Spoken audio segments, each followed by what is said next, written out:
خدا کی تقدیر جب پکڑنے پر آئے تو حیرت انگیز عبرتناک کام دکھاتی ہے۔ بس ان مولویوں کو میں سمجھاتا ہوں کہ اب بدزبانی سے باز آ جائیں، کیونکہ میں نے بھی اب اپنے شیروں کو چھٹی دے دی ہے کہ بے شک تم لوگوں پر بد دعا کریں۔ کل تک میں ان کو اجازت نہیں دی تھی، تم بڑے فخر میں بیٹھے ہوئے تھے کہ ہمیں کچھ نہیں ہوگا۔ آج میں ساری دنیا کی جماعت احمدیہ کو اجازت دے چکا ہوں کہ مسلمانوں کے خلاف کچھ نہیں کہنا، ان کے حق میں دعائیں کرنی ہیں، لیکن ان بدبخت مولویوں کے حق میں یہ بد دعائیں کریں کہ اللہم مزقہم کل ممزق وسحقہم تسحیقا، اے خدا ان کو پارا پارا کر دے اور ان کی خاک اڑا دے، ان کو ریزہ ریزہ کر دے۔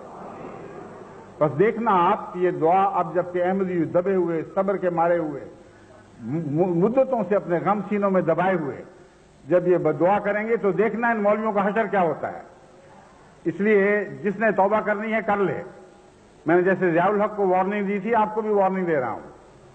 آپ توبہ کریں اور استغفار سے کام لیں اور اپنی دنیا بھی بچائیں اور اپنی عاقبت کی بھی فکر کریں، ورنہ خدا کی تقدیر آپ کو ضرور پیس ڈالے گی اور ساری دنیا اس کا نظارہ دیکھے گی۔